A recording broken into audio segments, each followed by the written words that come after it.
Hello my friends, back with another video today for you, and today I want to discuss something that I've been trying to put a video together on for a long time, basically since I started this channel, but it's taken me a lot of thought process work, a lot of note taking, and a lot of just trying to organize my thoughts around this subject because I think it's pretty complicated, but it's something that I wanted to talk about for a while. So the essence of what I want to get across today, or start the conversation on, is what do you really want? I had to ask myself this question many times along my journey as a photographer, but I think that it's the most important question that we can ask ourselves, especially today. Just to get in, I want to get into a little bit of my backstory about who I am and like my process and what I've gone through in my life to get me up to this point, because I think it's kind of important and relevant to this topic. So basically, I'm 36 years old. I grew up in Massachusetts. That's where I live now with my wife and our family. And things are good now, but they weren't always good. When I was younger, I was always kind of a loner. I was always a kid that didn't get along with the traditional ways of doing things. Society in general left a bad taste in my mouth. I was constantly questioning things I was being told, and just things the way they were. I wasn't able just to accept things the way that they were. Things seemed off to me, and it gave me kind of like I've always had kind of like a darker type. I've looked at the world with a suspicious eye, and kind of had a dark cloud, I guess, follow me around in terms of like my thought process and the way that I see things.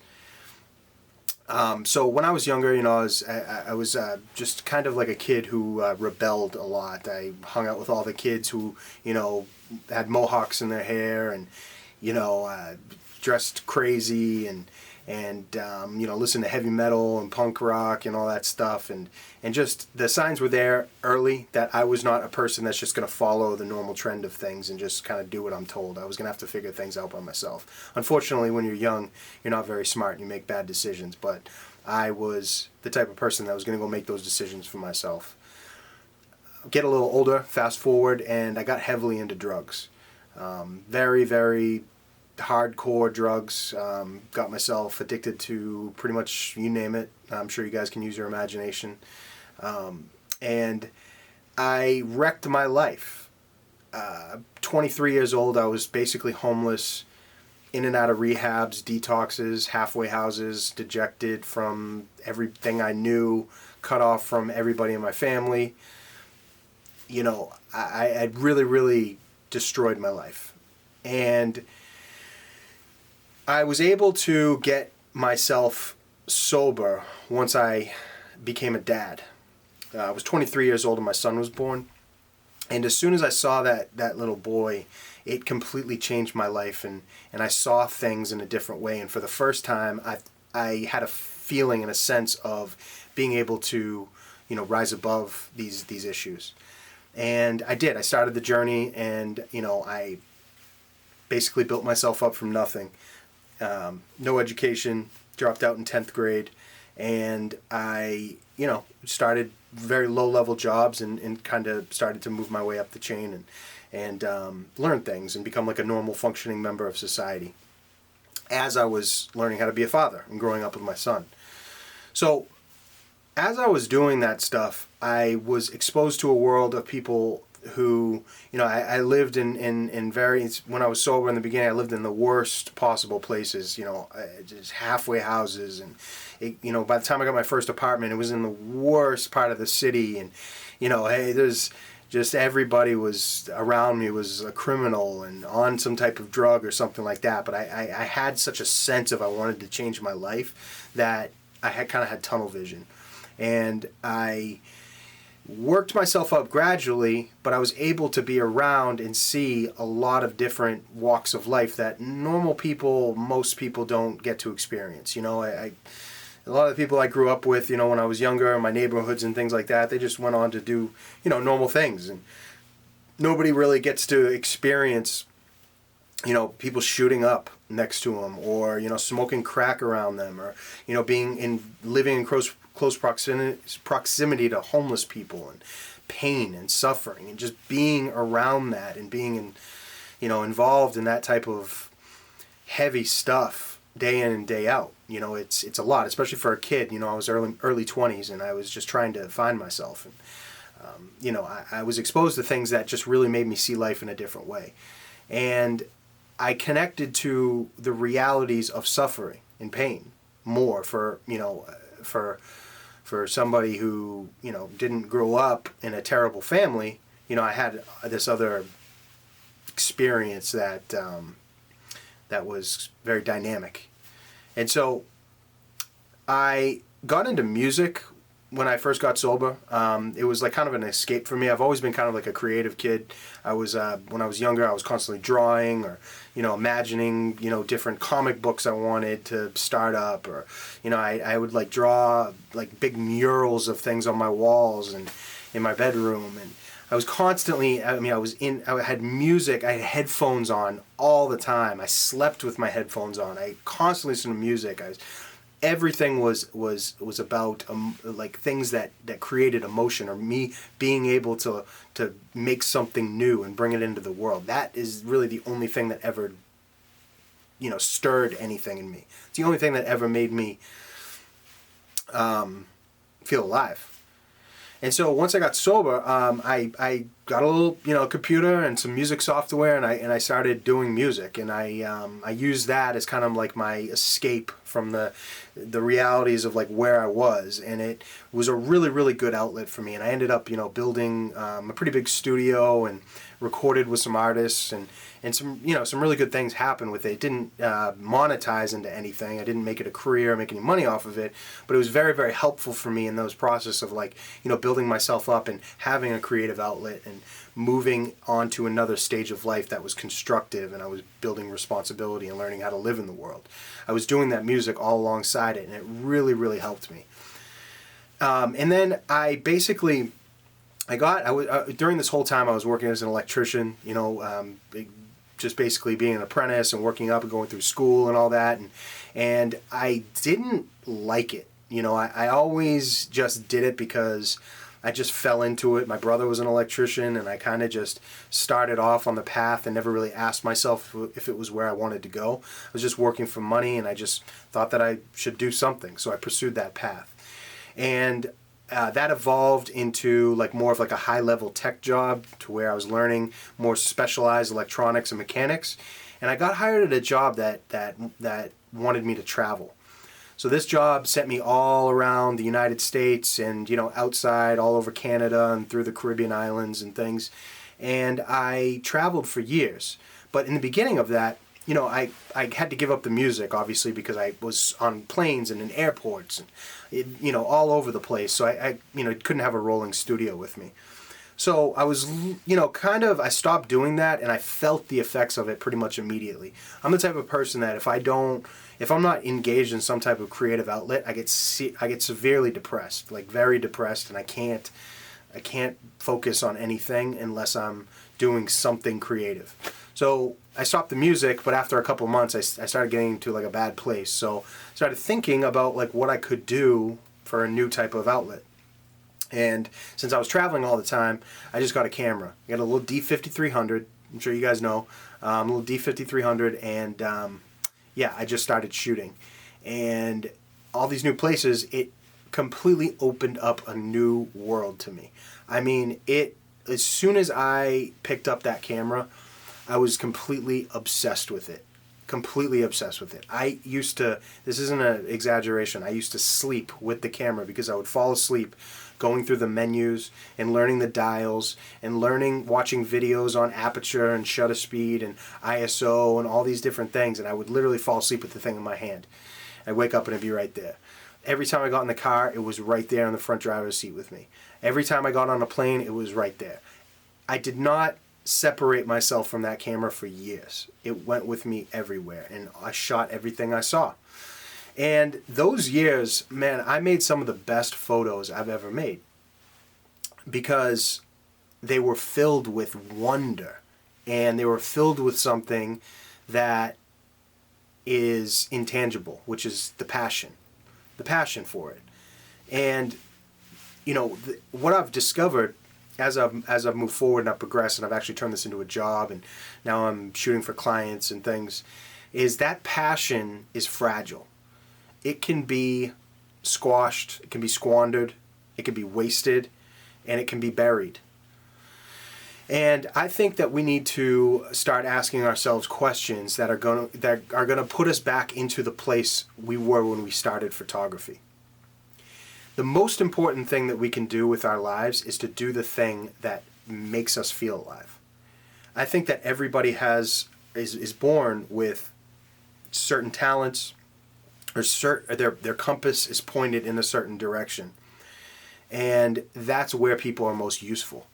Somebody is not going to be like me. I would have never been a good career electrician because I hated it. I was not having, every day was a drag for me. It felt like work. But now, technically, a full day at a wedding is way more work technically than a full day, doing electrical work. But it feels like I'm just having fun because I'm doing what I'm supposed to be doing. My compass is pointed in that direction where I was made to do something and I'm actually pursuing it. So that passion aspect is the most critical and important thing that we can focus on and do anything that we can to cultivate our love for photography for the way it is. Now, as creatives, it's very, very difficult to be in this new world of social media and have everything connected and constantly being bombarded with different people's work and, oh, I should be doing it this way, or this person's better than me, or I didn't get enough likes on my photo, or this or that. And that type of thing is the toxic substance that ruins the passion for photography. If you let that stuff seep into your brain, you are going to start creating for other people and creating for something else outside yourself, and it's going to rob you of what motivated you to get into this creative thing in the beginning. It has so much energy and potential, but it's still so fragile. And I think that we need to do whatever we can to protect it and to promote it. And it can grow just as much as it can be squandered. But it's very, very easy to crush it, and it's harder to grow it. Because the growing it demands constant attention. Now, there's different people in this field. I mean, there's people that just want to do it for money. There's people that want to do it for some type of status. There's a lot of people in photography now that it's, they just pick up a camera and they want to do it because they see somebody else living some type of life and it looks cool, it looks attractive, it looks trendy, and they want to do that too. And they want to present this image of themselves or, as, a photographer in the trendy form. People like me, I do it because I have to. I do it because I don't have any other choice. I do it because if I don't do it, I go to a very dark place and my whole life suffers. So I'm not the normal person. I know that I'm not. I mean, my wife says it to me all the time. She's like, in a loving way, she loves me for who I am, but she's like, well, you're not normal. You're not a normal person. And I get that. And I understand that, and I completely agree with it. But I think a lot of people who follow this channel or subscribe to this channel, watch my videos, feel the exact same way. We're into what is actually going to help us create something that's going to leave a legacy. We're into what is going to develop myself personally so I can create something true and authentic, something that's real, that's never been seen or done before. Guys, I think that the meaning of this life is to find the thing that is going to help you find meaning. The meaning is to find meaning. The meaning isn't to be happy. That's completely fleeting. I mean, what is happiness? Happiness comes and goes, and if you're happy right now, that's a very temporary state. It's never the same at all. It's always changing. The only constant in this world is change. I mean, it sounds cliche, but it's absolutely true. There's nothing that's really stable. There is no stable income. It always fluctuates. There's always a risk of something imploding or something going away or, a terrible situation that you have to pay for that wipes you out. There's no such thing as stable health. You could be healthy for a period of time, but there's always a threat that you're going to get a horrible pain in your side and you're going to go to the doctors and find out that you have pancreatic cancer. There's no such thing as a stable job, because all it takes is the stock market to crash or, the economy to go to shit, and you're going to be laid off with the rest of the people.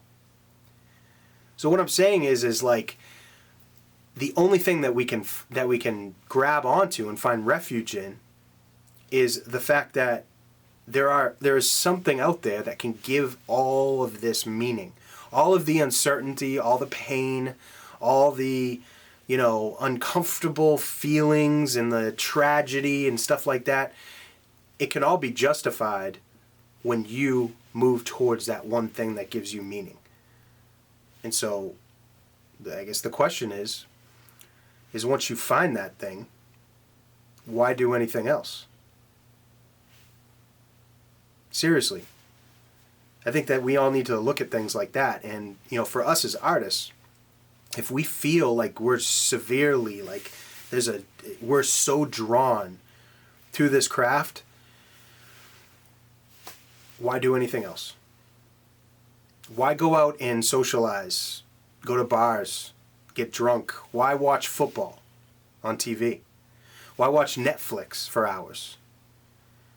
That's on the extreme end. I'm not saying it's you're a bad person or you're wrong if you're doing that, but seriously, think about it.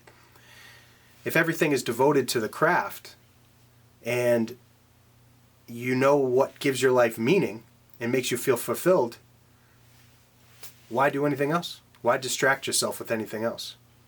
And that's how I feel. And that's what my life is about. Literally, my whole life is devoted to this.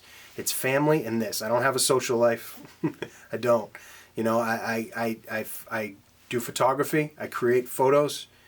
And I spend time with my family. And even my family is involved in the photography as well. We all do it. We all have ideas. We all speak about it. It is constantly the topic of conversation in our life as a family. And I believe that this is what is going to give my life meaning. And I want to help other people who feel like this, who feel the same way as me. I want to help you guys do the same things that I do to focus on, building this and moving towards it. My life is completely different since I moved into it.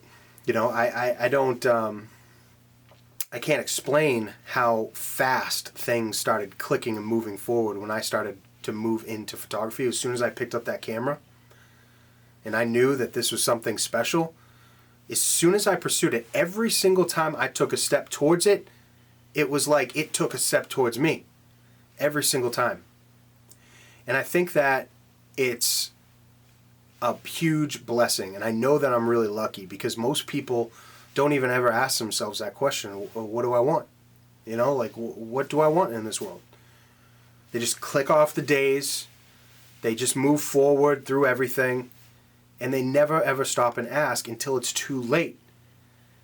Every time I go outside, every time I go outside to the grocery store or wherever, I go to the gym, I'm reminded, I see people who are old and sick and don't have much time, and I know that that's going to be me one day. And the last thing that I want to do is be there and be upset that I never went towards that thing that gave me meaning. That is a horrible, horrible place to be, especially when you are like us. We are photographers. We are moved passionately by this. We create things new for the world. How's it going to feel if you know you didn't put everything you had into this? That you wasted years or days or hours or whatever just pursuing bullshit, distractions, things that take your mind off what you should really be doing, and you have nothing to show for it, or you have less than you could have shown for it. I don't know, guys. I don't want to be there. So I just wanted to talk a little bit about who I am. I've been getting a lot of subscribers now, and a lot of people seem interested in my story and my channel and what I have to say, and I'm truly grateful for this, guys. I really am. Truly grateful for the opportunity to be able to actually speak to an audience and have people listen to me. because I don't want to turn this into a place that's tainted by anything, you know.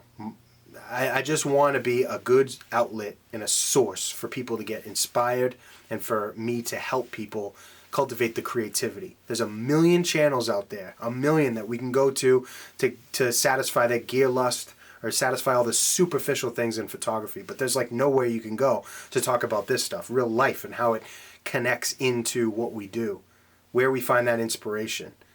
You know, guys, if you have pain in your life, if you have a difficult life, if you have negativity around you, like I did, I promise you that stuff can be used as fuel for inspiration to create beauty in the world. I didn't understand that for a long time. I had a bad case of like the why me's, you know? I had a bad case of that. And I was always trying to look for reasons why it was somebody else's fault or something like that. But I realized that the pain and the darkness and the stuff that's in there, that, you know, things you don't understand, that stuff is where art comes from. That's the fuel. So transform it. Make it into something beautiful. That's all I wanted to say, guys. Let me know what you guys think of this. Hopefully I didn't ramble on too long, and hopefully you learned something from it. Till next time.